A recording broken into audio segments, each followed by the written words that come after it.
Yo, welcome back to the channel, man. In this video, we got 10 WWE stars who flop in TNA. Fresh fruit, my nigga. All I wanted was money. All I wanted was dough.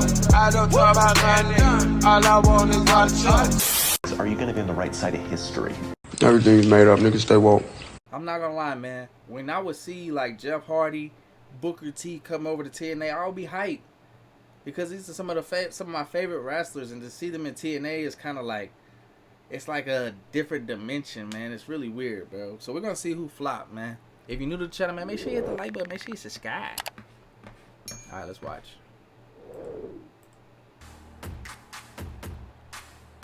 They say the grass is always... I haven't did a reaction video in a long time, so if it turns out bad, you know what I'm saying, just please give me an excused absence. He's greener on the other side. I don't know who they are exactly, but they've clearly never visited my street, because my garden is a dandelion-infested mess, while Mr. Dingle's across the road looks like the Chelsea Flower Show all year round. The same is also not necessarily true when it comes to former WWE stars joining TNA or Impact Wrestling. At one time, TNA was a de facto destination for such cast-offs, who were drawn to the lighter schedule and healthy pay. And some talents made the best of it, either reliving their glory years or showing WWE just what they were missing.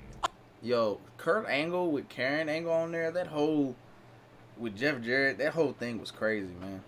Like, at first I thought it was real, then I thought it wasn't real, and then come to find out it was real. Like, I think he really married her. Like, others, on the other hand, probably went to TNA expecting instant glory based on their established superstar status, but found themselves either poorly used, lost in the shuffle, or otherwise embarrassing themselves and actively harming their legacy. Whenever TNA signed someone with the former WWE superstar tag attached to them, they no doubt wanted great things from them and expected their arrivals to aid them in the fight against the world's biggest sports entertainment juggernaut, but were often left disappointed, Rikishi angry, or simply bewildered by what they actually got. I'm Alan Panini from Cultaholic Wrestling, and these are 10 WWE stars who flopped in TNA. Join us. Number 10, Test. It's a bit unfair to speculate. Test was in TNA?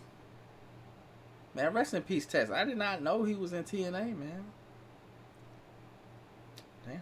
About these sorts of things, but do you think that Test's WWE career might have gone a little differently if Triple H hadn't outsmarted him, stolen his woman away, and repeatedly and decisively beat him in televised matches? It's a possibility, you know, because the big man was getting over before his lanky legs were cut off in late '99. He still had a good career after that main event dalliance, of course, forming a decent unit with Albert and Trish Stratus, becoming an Un-American, and then messing about with Stacy Keibler and Scott Steiner. He was released in late 2004, but returned in 2006 for the relaunched ECW, looking bigger and meaner. A lot bigger. I mean, sorry, but the bloke was like a walking neon sign for peds, and it was no surprise when shortly after he failed a wellness policy test and was subsequently released. Damn. It was even less surprising when he showed up in TNA a few months later as the Punisher Andrew Martin.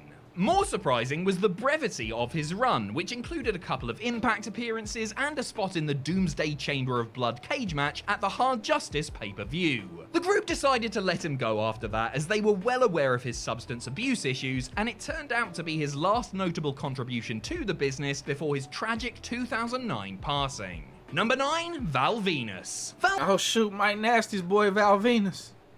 What's the quality on this video right now?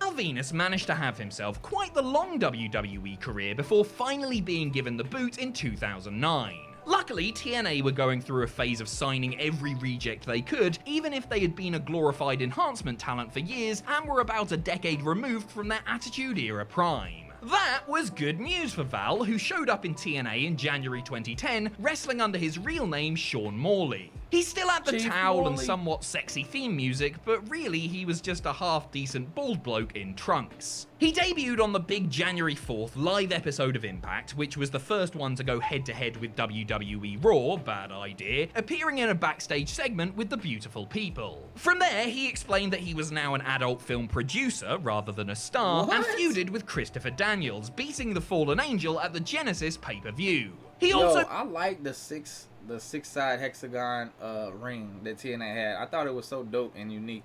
Who turned heel and beat Jeff Jarrett in a Falls Count Anywhere bout on Impact, but then quit the company a day later, citing a desire to work in Mexico.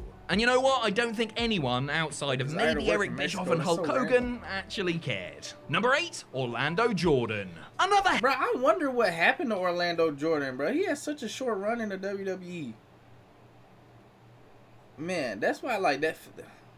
The factions, man, like the JBL faction was not going to be like Evolution. They just didn't have the cachet. A head-scratching acquisition during the Hogan-Bischoff era was Orlando Jordan. Jordan's biggest claim to fame was being JBL's running buddy during his WWE title run, and then for being what is widely regarded as one of the worst US champions ever. Once he dropped the belt, he fell down the card before being released and fading into obscurity for a few years before TNA came calling. Another January 4th, 2010 Impact debutant, Jordan began a feud with fellow former WWE dud Elijah Burke. TNA pushed Orlando strongly, putting him over De Niro and Samoa Joe before he went away for a month and resurfaced with an altogether new-looking gimmick, starting a bisexual angle and even getting his own interview segment, The Ozone.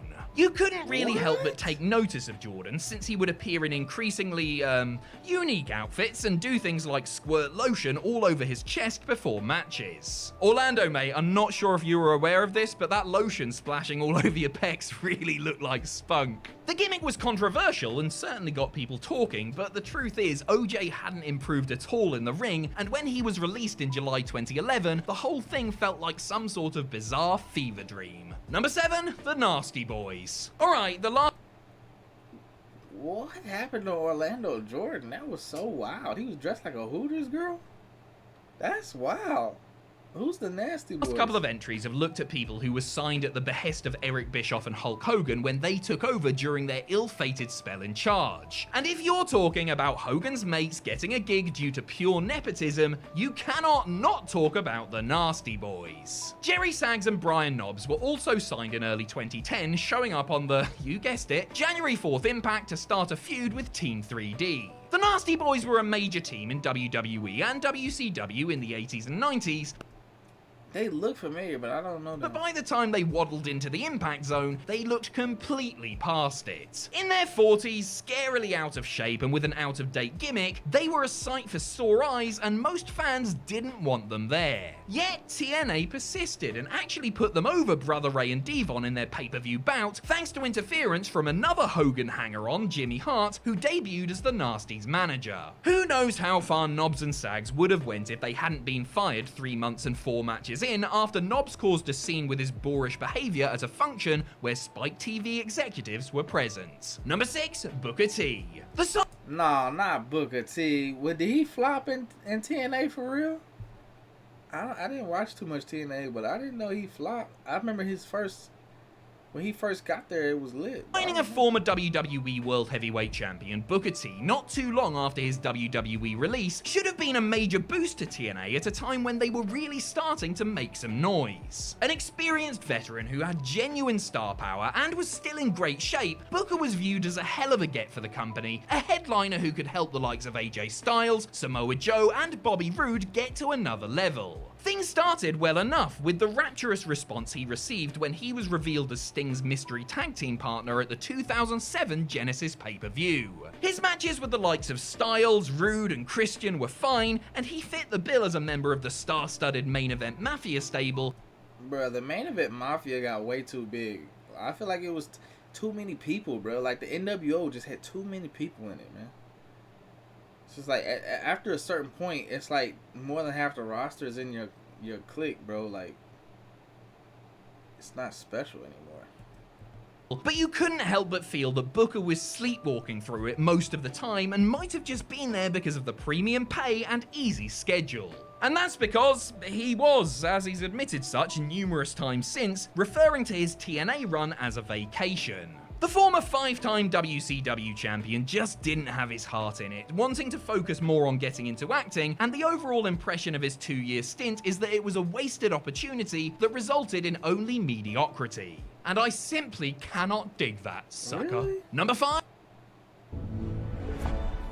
Stream NCAA I can't believe Arizona lost like that. That's crazy. I had them in the finals.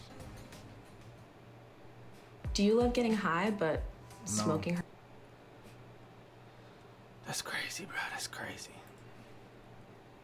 Bashams. Of all of the duos Bashams. to hold the WWE Tag Team Championship, They was tag team champions. I don't know who this lady is, but the Basham Brothers were certainly one of them. And you cannot take that away from them. Debuting on WWE television as Shaniqua's S&M love slaves, was Doug and built. Danny then ditched the leather and chains and joined up with JBL and Orlando Jordan in the WWE Champions Cabinet. That brought them another tag team title reign, but once the group had run its course, the Bashams drifted and were ultimately released. Naturally, they got the call from TNA, who brought them in as Basham, aka Doug, and the DiMaggio, aka Danny, to feud with the Voodoo Kin Mafia. In the storyline, the Bashams were drafted by Christy Hemme to take on BG and Kip James, who had been targeting her with some frankly appalling harassment. Bear in mind that Hemme had previously brought in the former Heartthrobs for the task, so the Bashams were actually an upgrade. But they brought nothing to the table and only wrestled a handful of nondescript matches on Impact and a couple on pay-per-view before they were shown the door. In WWE, with a gimmick or a kinky manager or as part of a stable, they worked. But in TNA, they were about as exciting as a Sunday afternoon listening to Classic FM while sorting out your sock drawer and filing your tax Yeah, they look returns. boring. Boring, bald bastards. Number 4, Trevor Murdoch. Trevor Murdoch Trevor Murdoch. was probably born 40 years too late, because I reckon he would have been a big star in the territories of the 70s and 80s. Not that he did too badly in WWE or anything. Along with his partner Lance Cade, Murdoch won the World Tag Team titles 3 times between 2005 and his 2008 release. They were quite the handy unit and had great He got them great chops, man. Them sideburns, man. feuds and matches with the likes of the Hardys and Paul London and Brian Kendrick, but it was always clear that WWE saw Cade as the potential singles star and that Trevor was doomed once he went solo. Could he achieve singles glory in TNA though? He showed up in Orlando almost a year after receiving his WWE pink slip as the outlaw Jethro Holliday, a great name for a baddie in a Western B-movie, but not exactly a moniker that screamed world champion. His highest profile bout was a loss to Abyss at the 2009 Hard Justice pay-per-view, but he spent most of his time being jobbed out and wrestling for the Explosion web show. Trev never actually signed a contract with the group and was being used sporadically on a per-event basis. TNA stopped using him in November of 2009. Mere weeks later, an Orlando-based chewing tobacco company went bust. Coincidence? Number 3, Dustin Runnels. You've got to hand it to Dustin say, I don't know who Runnels. that The is, man is man. game for Let's go with anything. I mean, he once volunteered to get breast implants for tits' sake and has had to endure some absolute dross over the years, but he's still going strong today. A big star in WWE as Goldust, his fortunes fell somewhat when he showed up in TNA. His first run there as the Lone Star Dustin Rhodes was inoffensive if not inspiring, but his second spell a few years later was an absolute disaster. Runnels did a split personality gimmick where he was himself and also Black Rain, an alter ego that looked like some sort of rubbish indie wrestler in a wig doing a knockoff Goldust gimmick. It was sad to see, since Dustin was clearly not in a good place, looking slow and far from in the best physical condition. The creative was crap as well, because the split personality aspect was totally unbelievable, and he carried around a knife cane thingy and had a giant pet rat called Misty. His addiction issues really hampered his performances in the ring, and his feuds and matches with Shark Boy, Chris Harris and Abyss were some of the worst of Dustin's career. He has since stated that this era was the lowest period of his life, and he refuses to talk about Black Rain, a mere mention of it on social media resulting in an instant block. Number 2, Rikishi. Who doesn't love Rikishi? He's a big thong-wearing Samoan man I did not know Rikishi was in who TNA. wiggles his bum in people's faces and does a little dance. When did he get that? He had like ab surgery or something? Afterwards, what's not to love about that? TNA was certainly interested in his services, which were bum wiggling in the face and funny dancing, remember, when he was released by WWE in 2004. At the time, however, Keisha's wage demands were way too high, and TNA had to wait a few years until they could come to terms on money. Junior Fatu debuted in TNA in September 2007, and his first couple of matches, one against Christian and a 6-man tag, were decent, but it was all downhill from there. His interviews were a train wreck, as he clearly felt the company was beneath him. The one where he called Robert Roode Rick Rude and did some bizarre impression of The Rock is actually one of the worst promos you will ever see on a major televised wrestling show. He was also a participant in the illogical cluster bastard that was the Reverse Battle Royal and was gone after his match with Robert, gee that is difficult, Rude, leaving the company a little over a month after arriving. According to reports, Fatu packed his bags when they couldn't come to terms on a pay rise. Yes, he actually wanted a pay rise after his oh-so-sterling performances. Number 1, Bootylicious. Scott Hall. Though Scott Hall... Yo, rest in peace, the Razor Ramon. That's crazy. substance abuse issues began negatively affecting his actually behavior and wrestling in performances TNA in the late 90s, he was still considered a star whenever he showed up in TNA. The bad guy was actually on TNA's first ever show and hung around in the NWA title scene for a brief period before leaving. He showed up again with buddy Kevin Nash in late 2004, but only wrestled a handful of matches in an Elvis-style jumpsuit for some reason, before leaving once again in early 2005. His third and final return to TNA rings, now four-sided thanks to Hogan, came on... Alright, go on. Have a guess. When do you think he returned? That's right, the January 4th, 2010 episode of Impact. Way! Hall was one of the many stars of yesteryear who showed up to see if nostalgia could damage WWE Raw in the ratings. Reforming his alliance with Kevin Nash and Sean Waltman as The Band, it was clear that the creative well had run dry and that the 51-year-old former Razor Ramon was nowhere near the wrestler he once was. The matches and segments he was involved in were generally rotten, and he was fired while reigning as a tag team champion due to poor health and an outside the ring incident that saw him arrested. We can only thank wrestling angel Diamond Dallas Page that it didn't go any further than that. He said he got fired while he was tag team champions? You fired him, he was tag team champ? That's crazy. Let me try. It must have been bad. Hey, y'all, that's the end of the video, man. Dang, man. Booker T, Scott Hall, Rikishi. I did not know Rikishi was in TNA. That definitely slipped by me. All right, y'all. I'll catch y'all on the next one. Peace.